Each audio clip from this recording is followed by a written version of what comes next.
Good morning. For those of you who don't know, it's been a journey to get here this morning for me. One thing I miss about the old pulpit was you had plenty of desk space. I find that the more I teach, the more references I need because the more I don't know.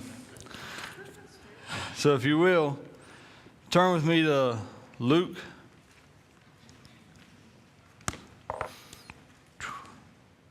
chapter 5. And we're going to start in verse 27. While you're turning there, I'll tell you about the journey this morning. So I locked my keys in my car. It was running. My Bible, my notes, my iPad, all in the car. I walked back inside and very calmly said to Kelly, "We got an emergency." She said, "What?" I said, "Keys are locked in the car." Well, what are you going to do? I don't know. So we went through a struggle for about an hour trying to get there, trying to get through it. And finally, Kelly said, "You just take my car and go on. Mom and Dad will come back and get me and we'll figure it out." And she was able to, with the assistance of her dad, break into my car. She did a better job than I did. When I was trying to break into it beforehand, I broke the lock on the rear hatch. I hit a piece of glass with a crowbar 3 times and it didn't break. At which point I said, "Lord, you're trying to tell me something. I'll just go inside and fire up my laptop and print off my other notes, grab another Bible, and we'll figure this out later. It'll run out of gas eventually." The one time that, my dad always fusses on me. I can say this because he's here. He always fusses on me about letting my gas get too low in the car. The son used to never let it get below, a quarter of a tank. And I always say, "Well, Jesus might come back, Lord." I'd have gas in the tank I didn't need, When my gas light came on the way home from work Friday, I didn't go to the gas station. Car's running the driveway. I go, "Well, the first time in my life having that gas light on was ever going to pay off. It's going to run out of gas right here in the driveway." But Kelly broke into it before then, and so we're all good. I tell you all that story to tell you, we must be going to talk about something important today. Because I've never had that kind of trouble. And I was even going to be early today. I was prepared to be early. So whatever it is, it was a miracle in and of itself. I was going to be early. So what we're going to cover today, I'm telling you all of that to tell you, pay attention. I absolutely believe that the series we're going through right now has the power to be transformational for our church. I believe that God opened a door when He used Pastor to speak this direction for 2018, and now the onus is on us to walk in the direction that we've been instructed to go. I recognize that we may not have felt comfortable. We may not have felt like we had all the tools. We may not have felt like we were ready to go there, but the Lord knew. The Lord would not have sent us somewhere that He had not prepared a place for us. And so God began to prepare a message months ago. Now, I'm not like Kyra. I couldn't do this thing in 5 minutes. I doubt I could do it in 5 weeks. In fact, I contemplated handing her my notes and saying, "Well, since we're running short on time, you do it." But I wouldn't put her in that position. So just to bring you back up to speed, this is the book that inspired the beginning of all this. It's called Becoming a Contagious Christian. I think I bought it for somewhere around $11 or $12. It's a relatively cheap book. I recommend it to every believer. I believe that you ought to get a hold of that book. You can order it online and go through it. It'll give you all the other things that I've left out for the sake of time. I'm focused on really the high points. So in our first series, in the first lesson of the series, we began to talk about, do lost people matter to God? We studied Luke chapter 15, verses 1 through 7, where we saw the parable of the lost sheep. And in that, we determined definitively that the lost do matter to God, and so they had better matter to us. And then we introduced a formula that we're going to use. We've been working our way through this formula. It's high potency plus close proximity plus clear communication. That's going to give us the maximum impact in evangelism. Last week we worked through high potency, where we talked about our need to be real. We need to be real with our Christian walk. We need to be real with avoiding and being guarded against hypocrisy. We need to make sure that who we say we are, we're doing everything in our power to be that. We also need to be real when it comes to how we deal with pain and trouble and trials and tribulation. We don't need to put a mask on. I hope that in your experience with the Lord, you have seen that even in the middle of the most tumultuous storms, that He will hold you together. That He will be your strength. If we have experienced that firsthand, then why on earth, when we're around people who don't know Jesus, would we try and put makeup on and cover that up? That's some of the beauty of the cross. Yes, life may be difficult. Yes, life may be tough. But we've got an answer for it. And it's not an answer that says, we're going to wipe all trouble away. No. It's an answer that says, in the middle of the most crazy storms we'll ever go through, we're going to have peace because we know who's in control.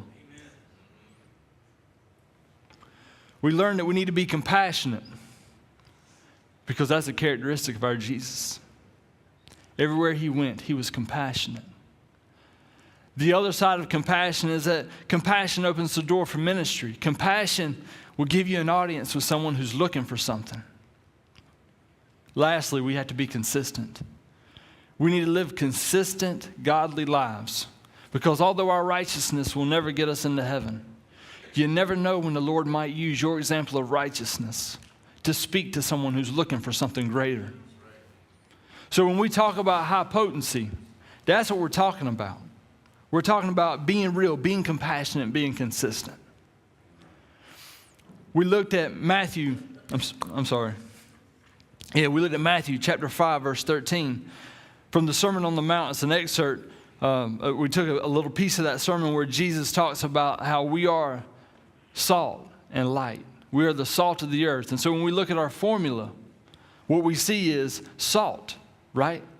So when we talk about high potency and what we're going to talk about today, close proximity, we see two characteristics of salt.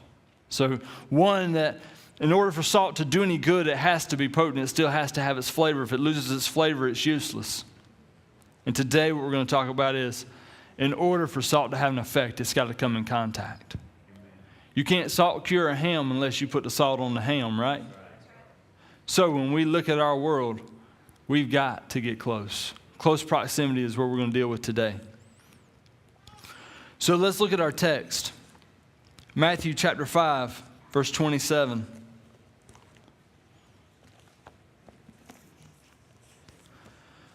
It says, after this, Jesus went out and saw a tax collector by the name of Levi, which is also Matthew. He was sitting at his tax booth. Follow me, Jesus said to him. And Levi got up, left everything and followed him. Then Levi held a great banquet for Jesus at his house, and a large crowd of tax collectors and others were eating with them. But the Pharisees and the teachers of the law who belonged to their sect complained to his disciples, "Why do you eat and drink with tax collectors and sinners?" Jesus answered them, "It is not the healthy who need a doctor, but the sick. I have not come to call the righteous, but sinners to repentance." So in our story, we read, in our text, we read a pretty interesting story, right? This is the calling of Matthew the disciple. You'll also find the same story in the book of Matthew. You'll find it in the book of Mark as well. One thing that you see differently in the book of Matthew, he just says we were having dinner. Some believe that this was Matthew doing his best to remain humble, to not draw light to what Luke illustrates here is that, no, he went home and threw a big banquet for Jesus. So Matthew throws a party. What does Matthew do at this party? He invites all of his lost friends. And he invites his new Jesus friends. Brings them into the same place. And, the author of the book, I read this to Kelly last night, and I don't have time to read it word for word, but It's something I think a lot of us can relate to. He said, there were two kind of parties growing up. There was the church party, and then there was the world party. He said, think back on the church party, he said, it was usually characterized by a lot of jokes and laughter in the basement fellowship hall of the church. And for those of you who don't know, we have a basement fellowship hall here that we don't use anymore because we have the wonderful gym across the street. But I can remember as a kid doing the parties in the basement down here where, after Sunday night service, we'd go down and we'd have snacks, and there was always red punch, right? That was plenty of red punch, right? With never enough sugar. I'm not sure why, but there were kids playing everywhere. We were all family. We all knew each other. That was the party. That's one party that a lot of us grew up with. And then the other imagery that a lot of people understand partying is, as crazy as you could imagine, living for the world. There's drinking and drugs and loud music and dancing and all the things, that Hollywood shows us is true, except for the morning after. They usually don't show us that part of it because that would discourage many from participation. But anyhow, so those are the two images of a party, right? And so you can understand that those are two very different crowds, right? What happens when you throw them all in the same room? You ever been in that situation? Like, you ever been, the place I think I've seen this the most is weddings. So, we all got a lost friend somewhere, right? So we all been there. And what I love is when we get to one of them weddings where about half the group is from the world and about half the group is from the church. And, you thought Moses walked in there and parted the Red Sea, wouldn't you? Let's just be honest, right? So think about this. All right, so Matthew, he's just doing his thing, right? He's just collecting taxes, right? Okay, we got to stop there. We got to understand what a tax collector was. Anybody here familiar with the term extortion? Familiar with that? Okay. Anybody familiar with the term thief? Make sense? Okay. So we think of Matthew, the guy who wrote one of the Gospels, right? We think of Matthew, the tax collector, and we think about an IRS agent, right? Now, I know we all tongue-in-cheek talk about IRS agents, but Kelly's actually cleaning one's teeth, and they're neat human beings. It's crazy. Me and Kelly, we love telling this story. The first year we owned our house, we used to do our own taxes until I did them one year and we owed money, and I said I must be doing something wrong when we started paying people to do them for us. But we were doing taxes way back when we first bought our house, and we did our tax returns and sent them off, and it wasn't but about 2 weeks later, we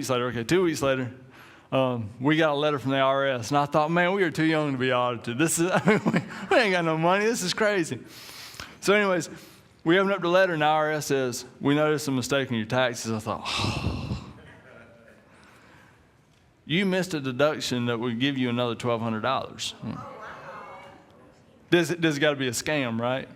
Got to be. The IRS does not give you more money, I tell you all that story to tell you that when we think of a tax collector, even in our most negative interpretation of them, it's nothing like what the tax collector was in this day and time. These were really the greediest, most deceitful, most lying and conniving business people you know. That's a tax collector. The person that you say, he'd sell his own mama if he got a good price. That's the tax collector, okay? So I don't want you to think about Matthew, the apostle, the disciple. Don't think about Matthew that. This is Matthew, the thief. The Matthew who if he had any way that he could stretch $1 out of you, he'd take 5, okay? That's Matthew. So Matthew's out here doing his thing, extorting money from people. And most of his targets were the poor. And Jesus comes by. Now, Jesus has been doing miracles. Jesus was not like an unknown name at this point. Jesus comes by and looks at him. And all the Bible tells us, so we don't know the whole, we don't know everything. We know the important stuff. But he says, follow me. Can you imagine what it must have been like to be there in all your sin and the Messiah with those eyes? I've never looked eye to eye with the Messiah. But could you imagine what those eyes could do to a man when he looked into his heart and said, follow me. Must have done something because he got up and followed him. It says he left everything and he went to follow him. So I think we can say that, we got a true moment of repentance here, right? We got a true conversion. We got the real deal here. This ain't no, I got scared and some preacher preached me into it. This is it, right? So what's he do? He immediately throws a party. He says, I've not had time to go to the Wednesday night program on evangelism. I've not had time to sit through the 8-week course and learn which questions I'm supposed to ask. All I know is what I have, I've got to share with my friends. I don't know the answers. I don't know a whole lot about what's going on. All I know is if I get my friends in touch with this rascal right here, they could be changed just like me. And so he begins out of that passion, out of that zeal, he puts together this dinner, this party, calls them all over, gets the rowdy, thief, stealing, extorting bunch all in the same room. I actually think it's funny that apparently they were different than just sinners because it's always referred to as tax collectors and sinners. Like that's a new kind of sin right there, right? Anyways, puts them all in the same room. I mean, he got saved and immediately began to do evangelism. Let that sink in. He got saved and immediately began to do evangelism. Why? Because he believed in what he got. There was a crazy youth pastor, crazier than ours, who was from Britain. Some of you knew him. I ain't going to say his name, but some of you knew him. And he was over here in the States, being a youth pastor in a church in our state, and he made a statement one time that just really, and he was quoting somebody else. This isn't his statement. He was quoting someone else. But the statement basically boiled down to this. If Christians really believed what we say, we'd crawl across broken glass to tell a sinner. Yeah. If we really believed that there was a hell, if we really believed that lost people were headed there, we would crawl across broken glass to tell them about it. Matthew got it. And that's what we're talking about in this series. Do we get it? So when we consider what Matthew did, what he began to do when he mashed these two together, I began to think of some mashup songs that I've heard in the past. And it's like, that's kind of the same thing. Y'all know what a mashup song is, right? You take one song and another song that's completely different, but these guys are really good at figuring out how they fit together. They just slide them together, make a few little digitized adjustments, and next thing you know, you get a whole new work. Okay, so this is what he took these people that are very different and slid them together and said, well, let's see what happens. I can't imagine how nervous he must have been. Again, transparency. Y'all ever bring a really lost person around your church friends? No, y'all hadn't either, huh? Okay. Now you're like, what are they going to say? And then sometimes you start apologizing for them because in the church we forget. Victor Smith said this. I don't know if he got it from somebody else, but he said this in one of our classes. Victor Smith, he's our district superintendent. Awesome guy. He said, lost people sin. So we can't get upset with them about that. That's just what lost people do. They sin. So we don't need to be all worried about bringing our lost friends around the church because guess what? Sinners sin. That's what they do. Okay? It'd be better for them to be around the church so that they can come in contact with Jesus. Because lost people aren't going to change lost people. You get that? Lost people don't change lost people. Okay? So anyways, man, I'm still in my introduction. I better put some, Kyra, I need your help. I don't know how to do this faster. So when we consider what Matthew did here, we can begin to apply this. Once we catch his passion, once we catch his vision, we can begin to apply this to our life. There's 3 groups of people we're going to talk about today. And we're going to spend the most time on the first group. But when we think about what Matthew did, really we see him focus on this first group, and then we're going to talk about the other 2 groups that we don't need to leave out. So The first group that we're going to talk about, that's our first point. People we know. People we know. So what I want you to do here, I'm going to do something that I wrestled with this last night, whether I should do this, and thought, yeah, I think this is the best thing. Now, nobody look at anybody else's paper when we do this, okay?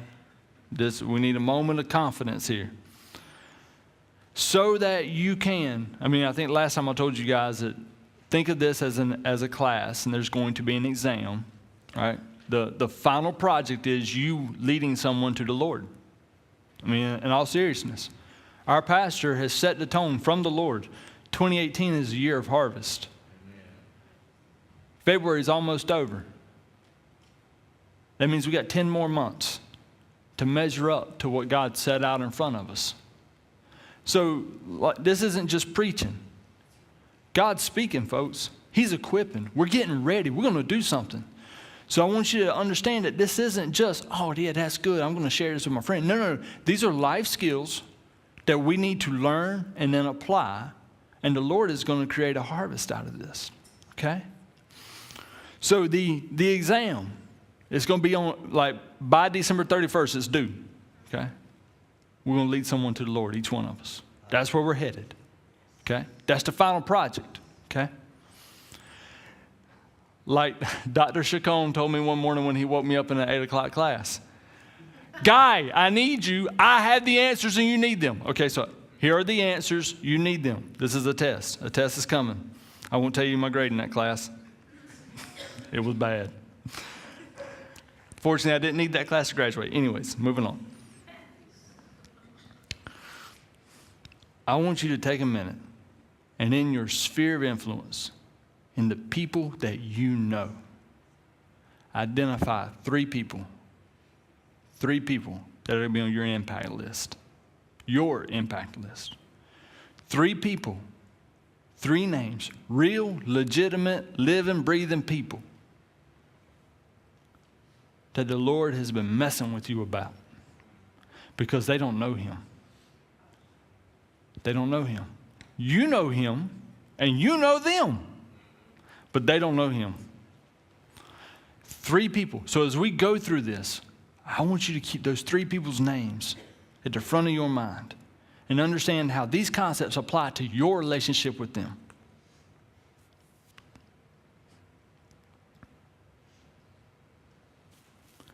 A lot of times when we think of evangelism, we think of immediately our reactions are thinking about people we don't know.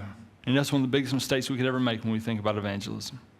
Evangelism is not first and foremost to those we don't know. Effective evangelism hinges on trust-based relationships. Amen. Put yourself in your living room and you don't know Jesus. I know some of you, it's not going to be that big of a stretch. But the rest of you, we're going to have to imagine back in our before Jesus days. You're doing your family thing, right? So you're either eating dinner, you're watching TV, something like that, and someone knocks on your door. Usually in my neighborhood, it's an AT&T salesman. Got a funny story about that. They haven't been back in years. Anyways. Yeah. Anyhow, they knock on your door, and you open the door. If you open the door, in my house, all lights go off. Shh, don't say nothing. Nobody's home. It's a salesman.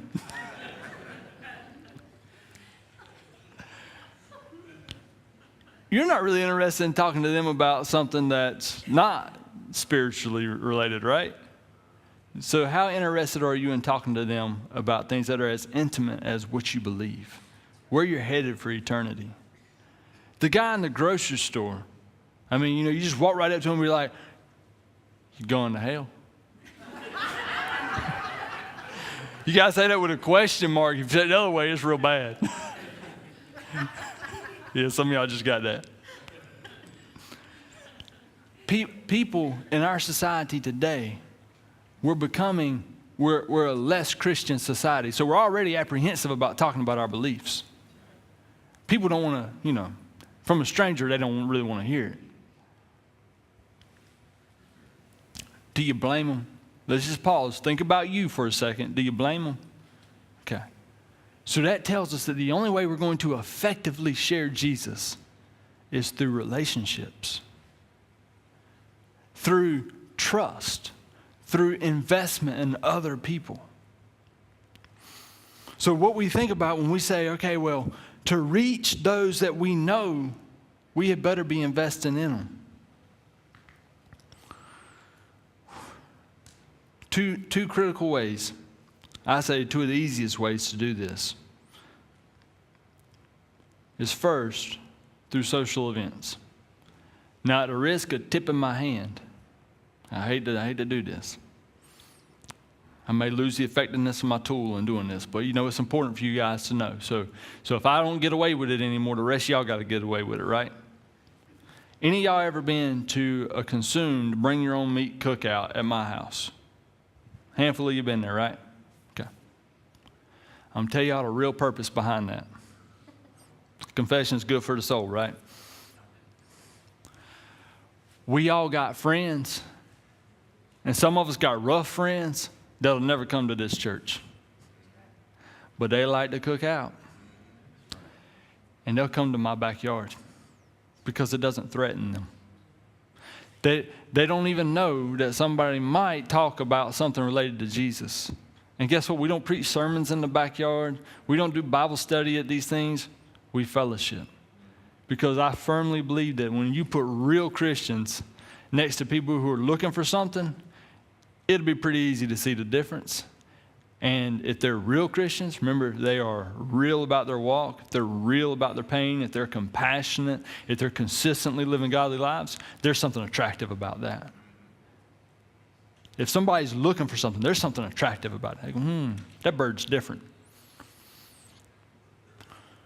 Social events where you're on neutral turf, where you're cookouts in the backyard. I'm just giving you ideas now. These are just techniques, things you can use. Okay, so cookouts in your backyard. Some of y'all sew, I reckon. So you like get together and sew stuff. You like to read books. Get together and have a book club.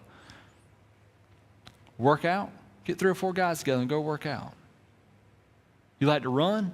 Get 6 or 8 people together. Go for a run. God forbid, go shopping. I can say that now because my wife's got me on a budget instead of me having her on one.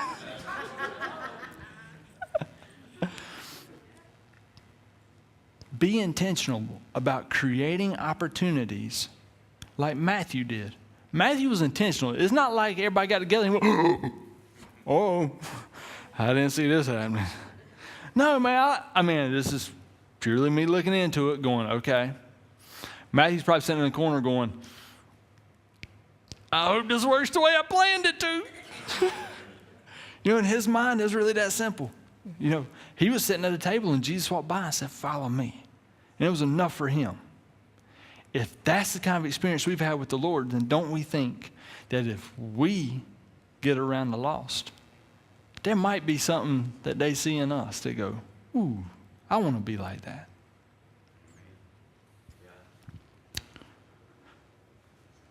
So when we look at social events, I'm challenging you. Start being real about it, You got 10 months. We're coming up on good cookout weather. We're coming up on good time to go kayaking down the Catawba. We're coming up on good time to go bicycling.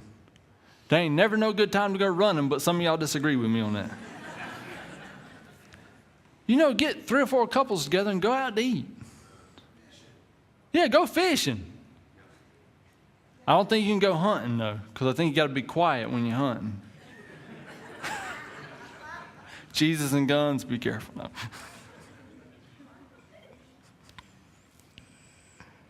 The other way that you can reach those that you already know is do life together. We all are really busy. We all have a lot of stuff to do. And I'll be honest with you, there's been plenty of times when I could sense the Lord was drawing me to somebody that I needed to share him with. I just don't have time, Lord. I just don't have time. So you know what I do? I say, hey, you want to meet me for lunch? Because I got to eat lunch. So, hey, why don't you come do lunch with me? And we'll get to talk over lunch.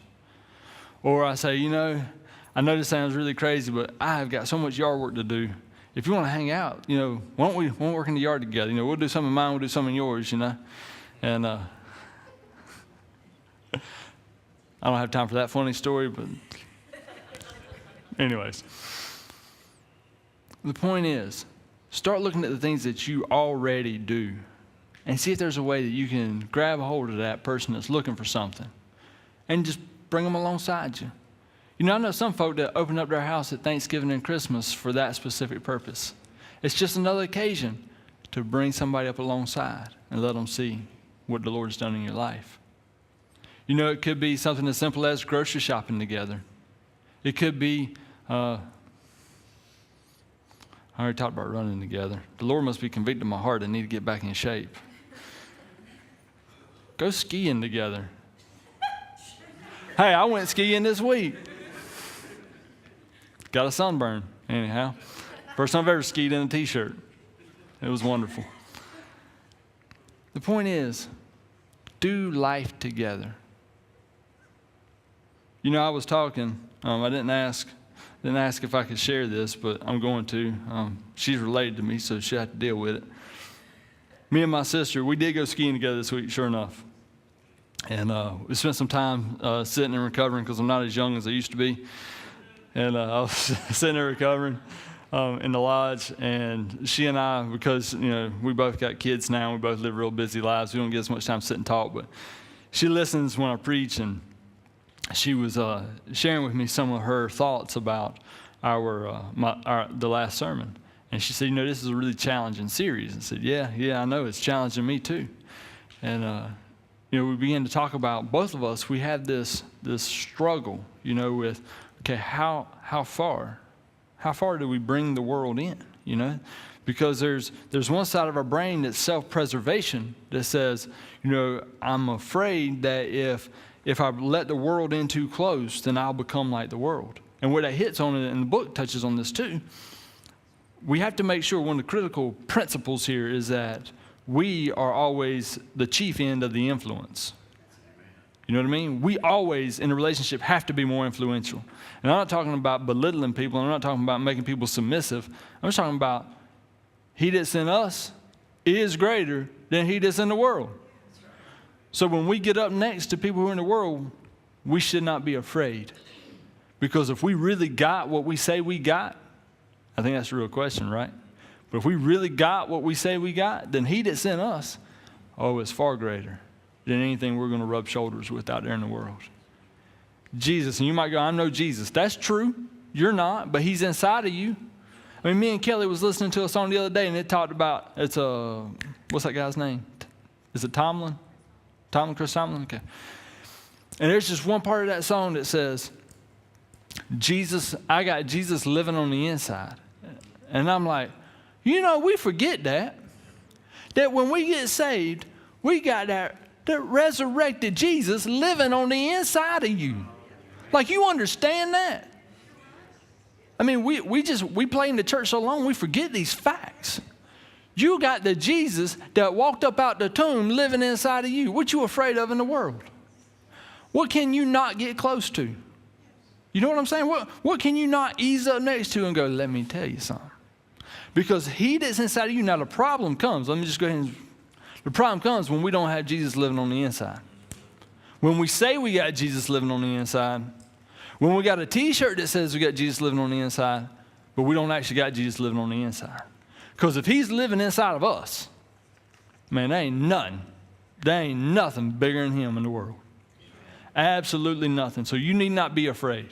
You need not be concerned. You need not be worried about, is there going to be enough to keep me? The Lord, he's enough. He's plenty. I told you we was going to talk about the people we know most. I got to get on with it, though. People we used to know. That's the second group. People that we used to know. Think about old teammates, old classmates, maybe people you went to college with, maybe people you used to work with, people that used to be your neighbor and maybe moved away. We had this beautiful thing called social media now. I'm still connected through Facebook, but apparently a lot of folk are moving over to Twitter and Instagram.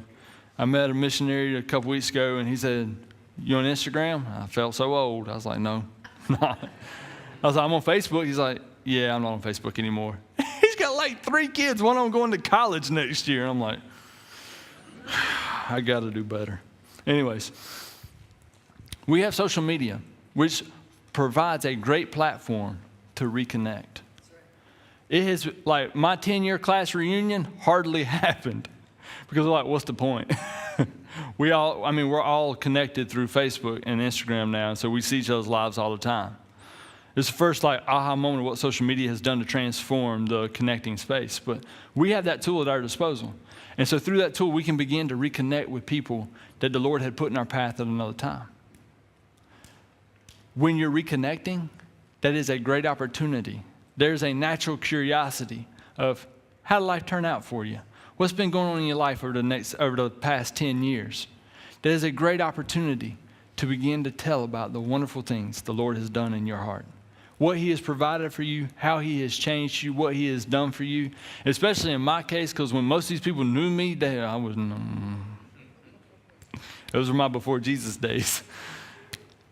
People today, they go, wow, it's different. And I say, yeah, it's very different. It's extremely different. And I'm so glad, because the Lord, had He not intervened, I'd be on a path of self-destruction. It was pretty rough. The people you used to know, be intentional. Look for those opportunities. Ask the Lord, say, no, who from my past are you messing with that you could use me to connect with?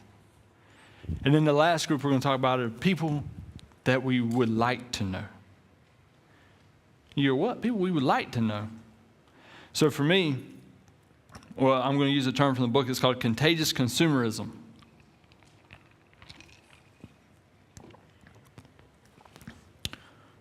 So think about your dry cleaning.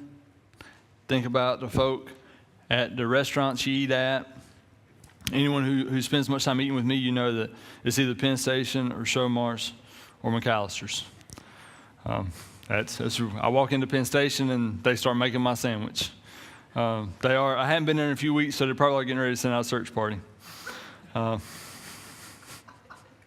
Showmars we still make every week, but I got all them carbs in that Penn Station. I just go. Anyways, think about the people behind the counter making your sandwich. They may know Jesus, but they may not.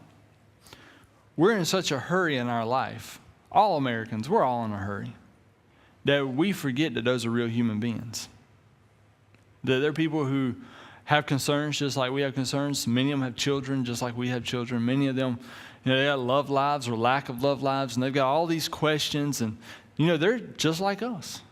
But because they're in a role where they provide a service, a lot of times, subconsciously, we objectify them. So we consider them an object to serve us. Now, that sounds really harsh, but it's true. And we got to be real. That's one of the things we have to be guarded against. We need to look them in the eye and recognize that they're people. The waitress who waits on your table. She may not be good at it. She might be a snob. She might be mean. She should probably have a job cutting meat because she just shouldn't be dealing with people.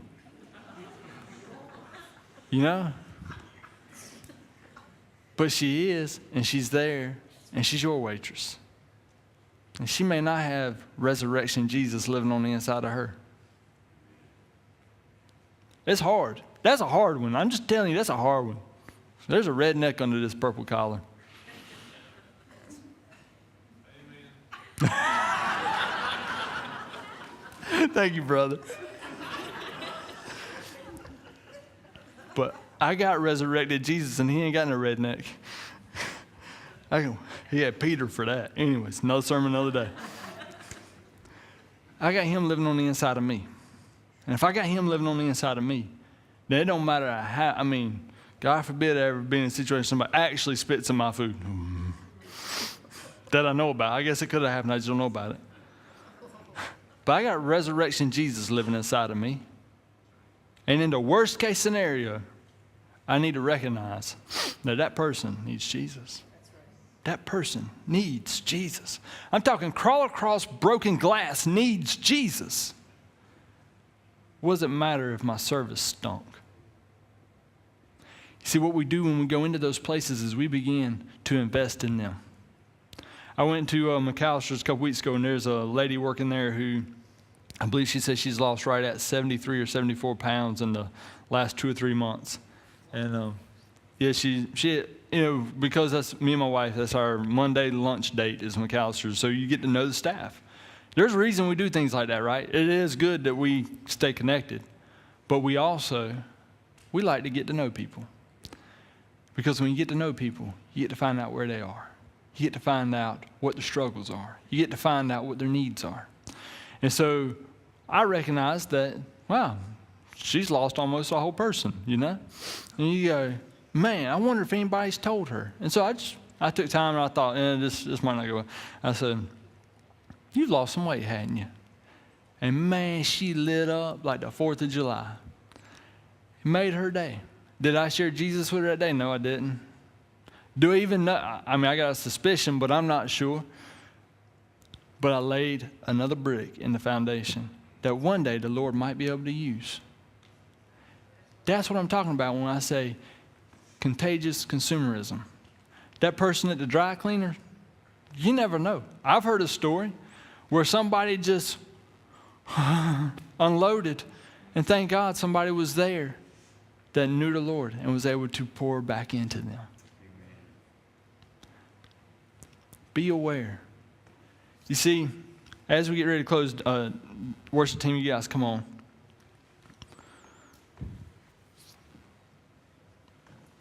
As we get ready to close, the thought I want us to close with is we've got a directive to get close. We need to get close to the lost. And so many of us in the church have spent so much of our time trying to make sure that we didn't become like the world. That we've built huge valleys between us. That in our intention to remain pure, we've become isolated. That in our intention to not get sick, we left the sick to die. I love what Jesus said at the end of this when the let's just go ahead and say it, the deacons and the pastors were saying, why are you hanging out with them lost people? Why are you hanging out with them sinful people? Why are you hanging out with the tax collectors and the sinners? And I mean, the guy in the book, I mean, he read down a pretty lengthy list. And when, time kind of whitewashes these titles, but think about it in our own culture. Why are you hanging out with the drug addicts? Why are you hanging out with the drunks? Why are you hanging out with, in our intention to remain pure, we have set ourselves in a position where we can't even reach them. And if we're the hands and feet of Jesus and we can't reach them, we got a problem. We're going to have to get up and close with them.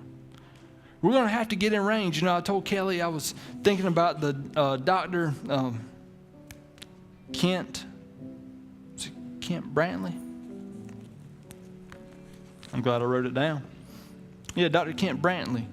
Back in 2014, he was the doctor that many of us became familiar with when he contracted the Ebola virus in Liberia.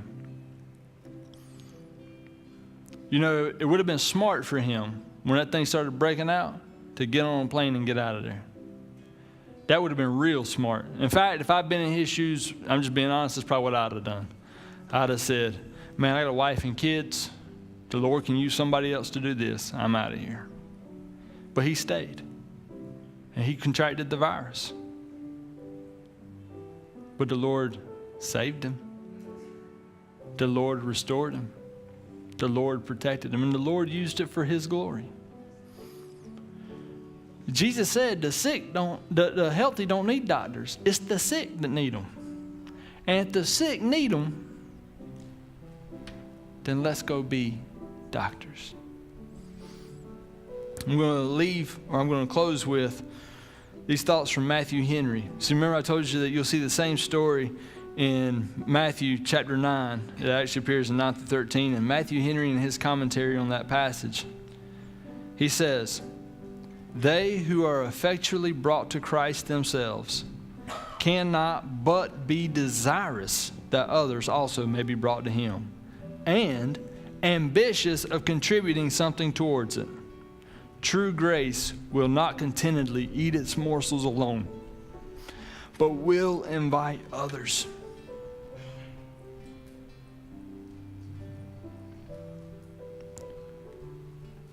if we're going to do what the Lord has set out for us to do this year, we need a heart for the lost. And I know we've said it for a long time, and we, under the leadership of Pastor Lewis, we developed a mission statement that we are a real church for real people, telling a real world about a real God. That's who we are. But I'm afraid that a lot of us, somewhere along the way, we know that that's the right answer. We know that that's where we ought to be. But somewhere along the way, we've lost our adherence to that. Somewhere along the way, we've, out of self-preservation, out of fear for our kids, out of you name it, some reason, somewhere along the way, we lost sight that we've got to be about the lost, and that we are never going to reach them unless we touch them. I've had salt out here for 2 weeks. I want to remind you of what salt does. It's flavorful, and in order for it to flavor, it has to touch it. It has to touch it. It has to come in contact. We have got to come in contact with the world. Before you do it, I'm going to quote my father-in-law, and a lot of you, you'll understand this later if it rubs you wrong to begin with. The best way to help the poor is to not be one. That don't just apply to money, that applies to spiritually as well. So everything that I've taught you today does hinge on one critical fact, that you got resurrection Jesus living on the inside of you. In the words of a guy who long time ago did a lot of evangelist work, and a guy named Mike Warnke, you got to look at way back. He said, I didn't have no mealy-mouthed Christians in my barracks. No, the Lord put Peter and Paul next to him. I'm not talking about no lip-serving Jesus people. This message isn't for you if that's where you are. We're talking to the church. This message is to the church. The ones who really do have Jesus living on the inside of them. The ones who have really experienced resurrection power. Those who know what it is to have once been lost, but to now be found. Those who know that who the Son sets free is free indeed. We are free. If that's where you are, then you've got a directive. We've got to come in close proximity to the lost. We've got to be highly potent. And we got to touch them. We got to get right up next to them where they are. Probably 7 or 8 years ago, I wanted to preach a message. And I never could flesh it out, but I had this image in my head.